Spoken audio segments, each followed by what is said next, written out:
There is nothing as powerful as a changed mind. You can change your hair, your clothing, your address, your spouse, your church, your residence. But if you don't change your mind, the same experience will perpetuate itself over and over again, because everything outwardly changed, but nothing inwardly changed. There is nothing as powerful as a changed mind. Change your thoughts and you'll change your world. We cannot live a life of positivity when we have a thought life that is full of negativity. What are you choosing every single day to put into that mind of yours?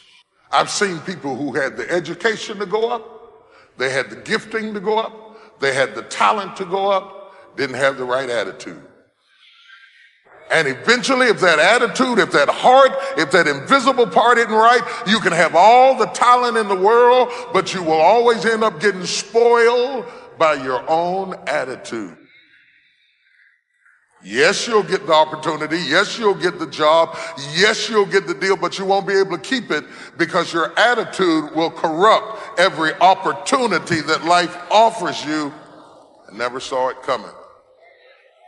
If I want to change the direction of my life, I'm going to have to change my thought life. If you're jotting down notes, I want you to jot this down. My thoughts shape my world. If you don't like where you're at today, consider changing your thoughts and watch how that will change the direction of your life. Maybe the reason why you're at where you're at today is because your thought life is not where God wants your thought life to be.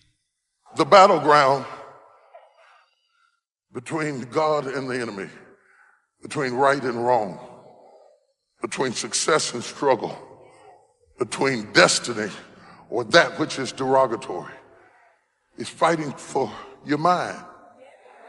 Because in your mind are your default settings.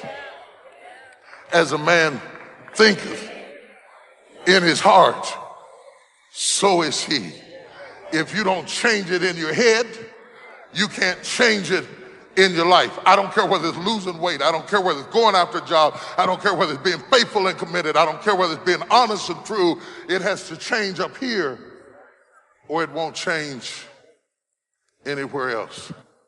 I change the direction of the way I think, then I can change the direction of the way I live.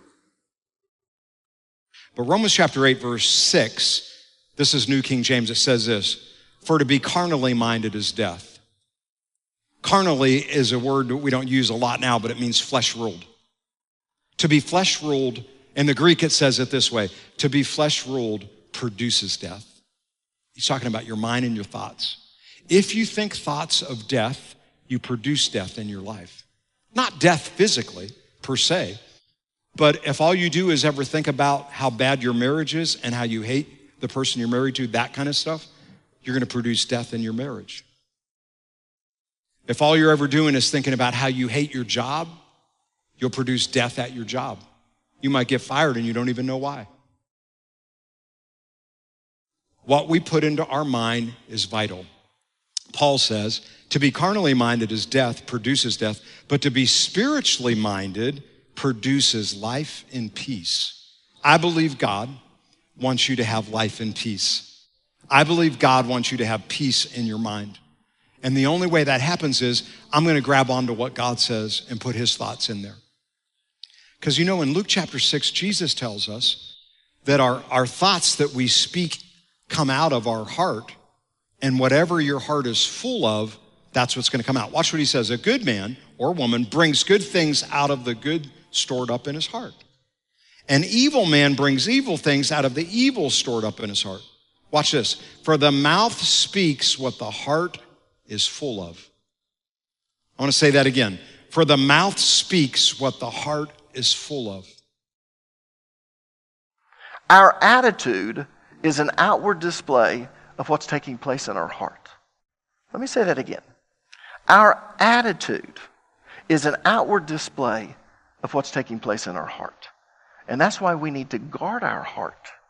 Proverbs chapter 4, verse number 23 says, guard your heart above all else. Because your heart's more important than your possessions. Your heart's more important than anything, and here's why. For it determines the course of your life. Let me say this another way. Guard your heart above all else, for it determines your attitude. Now, why would I say that? I say that because our attitude is an outward display of what's taking place in our heart. So, whether you have a positive attitude or a negative attitude is really a choice, regardless of what you feel or what your opinion is. Attitude is our choice. John Maxwell wrote a book on attitude, and the title of it was The Winning Attitude. And here's what he said. Attitude is the advanced man of our true selves. Attitude's roots are inward, but its fruits are outward. Attitude is our best friend and our worst enemy. Attitude is more honest and more consistent than our words. Attitude is the thing that draws people to us or repels people away from us. Attitude is never content until it's expressed. And listen to this. This is a powerful statement. Attitude is the librarian of our past. It is the speaker of our present, and it is the prophet of our future. Attitude is the librarian of our past, the speaker of our present, and the prophet of our future. Our attitudes determine our success and happiness in life more than giftedness, more than opportunities or circumstances. Our attitudes affect our life. Every one of us are going to face difficulties in life, challenges. But our attitude will help us climb out of the direction, out of the difficulty with God's favor and direction. James 1 and verse 2, count it all joy, my brothers, when you encounter various trials. For you know that the testing of your faith produces steadfastness. And let steadfastness have its full effect, that you may be perfect and complete, lacking in nothing. If our life is not going in the right direction, we need to take a look at our attitudes. Like, you want a better life? You want to change your life? The number one